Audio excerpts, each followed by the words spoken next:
Olá galera, sejam muito bem-vindos a mais uma aula de língua portuguesa. Eu sou o professor Volney Vitorino e é com imenso prazer que hoje eu venho apresentar um tema ultra mega power importante para você.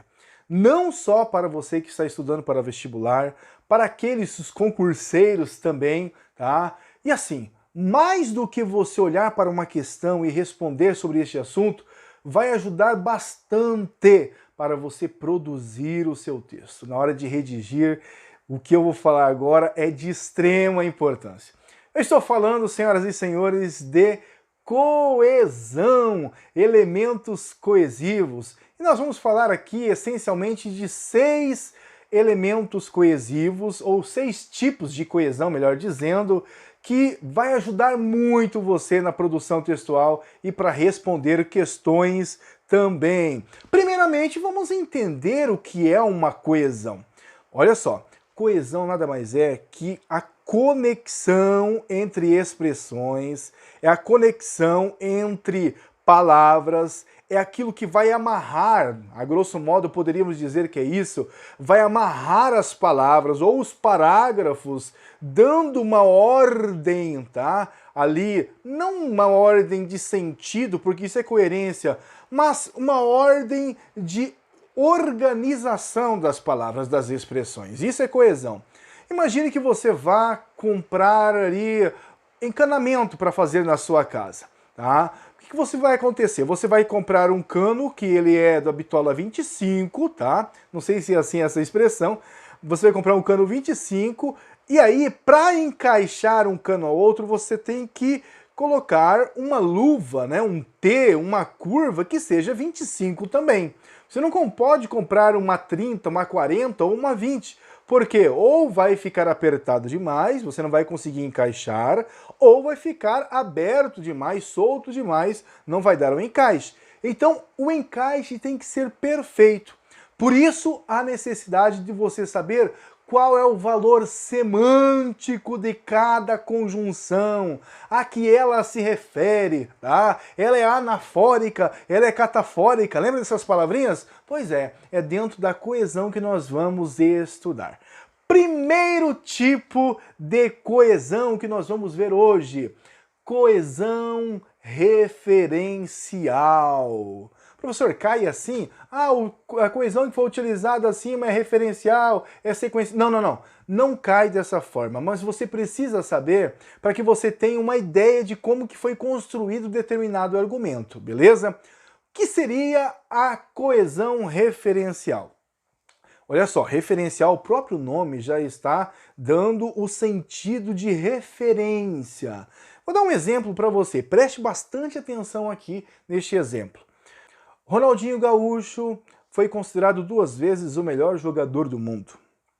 Vírgula, Ronaldinho Gaúcho atuou pelo time do Barcelona por 5 temporadas.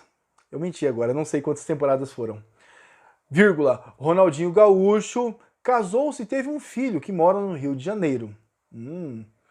Vírgula, Ronaldinho Gaúcho atuou também pelo Flamengo, pelo Atlético Mineiro, vírgula, Ronaldinho Gaúcho se aposentou dos gramados há 2 anos. Você percebeu que eu utilizei Ronaldinho Gaúcho, Ronaldinho Gaúcho, Ronaldinho Gaúcho, Ronaldinho Gaúcho? Isso é falta de coesão referencial.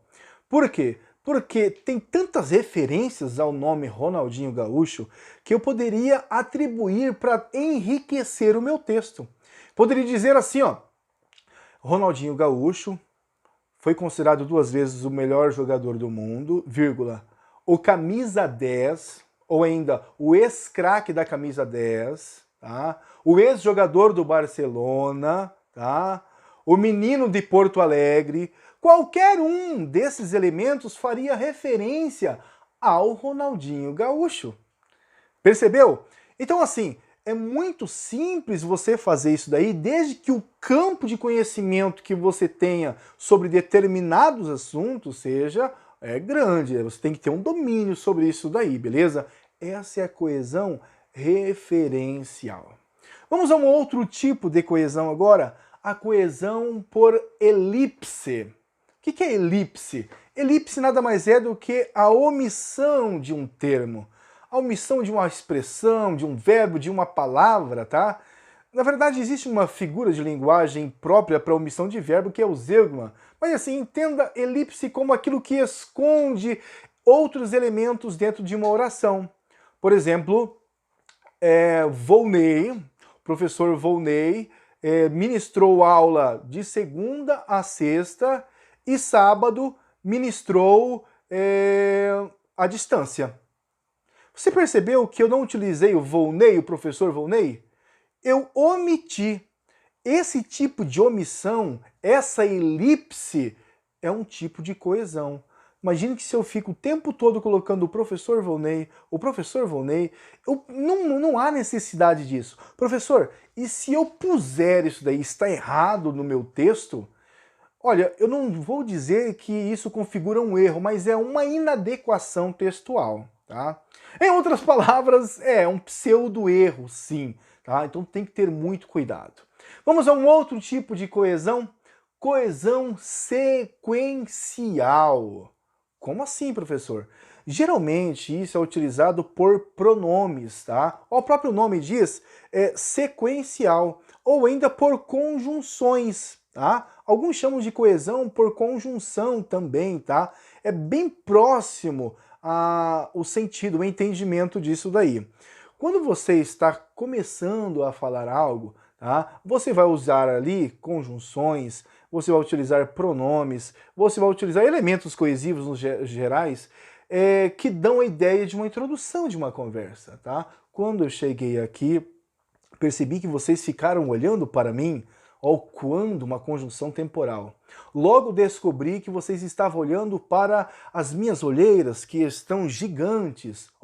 Logo, tá? Isso é uma sequência. Eu estou utilizando conjunções.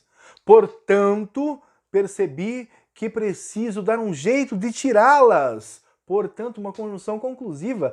Isso é o quê? Uma coesão sequencial, beleza? Existe um outro tipo de coesão também, chamada coesão lexical. Como assim, professor? O que é uma coesão lexical? Quando você substitui palavras por sinônimos, hipônimos, hiperônimos, tá? Não entendi, professor, ainda. O senhor pode me dar um exemplo? Claro, olha só. Eu posso dizer assim, ó. Maria, com todas as suas habilidades, fez um bolo gostoso, vírgula. A Masterchef, tá? A chefe de cozinha está substituindo quem? Maria, tá? Porque se ela está cozinhando, subentende-se que ela é uma mulher que entende de cozinhar, tá? Uma chefe de cozinha, mesmo que não seja, mas a proximidade, e essa proximidade semântica, esse sinônimo aí, tá? É uma coesão lexical. Estou modificando as palavras, tá? Antigamente, os rapazes eram chamados de rapagões, tá? Outrora, as meninas, né, eram chamados de mademoiselles. Olha só, outrora e antigamente. Isso é coesão lexical, beleza? Um outro tipo de coesão que é utilizado também é a coesão recorrencial. Como assim, professor? Sabe aquela coesão em que você vai utilizar elementos para enfatizar os termos, tá? Por exemplo, a fome é um problema sério no Brasil. Diversas pessoas vão dormir com fome ainda nos dias de hoje, tá? Aí eu coloco, a fome gera grandes problemas e desigualdades sociais. A fome. Existe uma palavra assim mais forte do que a fome? Sim, mas assim, neste caso, ela é enfática, ela é recorrencial, você pode repetir. Tá? Professor, quantas palavras eu posso repetir? Quantas vezes eu posso repetir a mesma palavra numa redação sem que eu tenha pontos descontados? Olha, eu digo assim, isso daí varia muito, tá? Mas assim, 2 ou 3 palavras. Mais do que isso também já começa a empobrecer o seu texto. Mais 2 ou 3 palavras, tá? Bom, esta foi a aula de hoje, os tipos de coesão, tá? Uma produção bem caseira para você aqui, tá? E eu quero oferecer essa aula especialmente para os meus alunos do Colégio Interativo aqui de Foz do Iguaçu, tá? Todos vocês, aí a equipe de coordenadores, a Rosemary, a tia Belinha, um abraço a todos vocês, assim que vocês possam curtir esta aula aí, tá? Logo, logo teremos mais aulas, mais temas falando sobre assuntos, até que nós passemos aí desse advento aí, desse coronavírus, tá? E eu acredito que muito breve vai passar. Beleza? Essa foi a aula de hoje, eu espero que você tenha gostado. Eu vou enviar muitos exercícios para vocês, tá? Que Deus possa abençoá-los grandiosamente. Fui!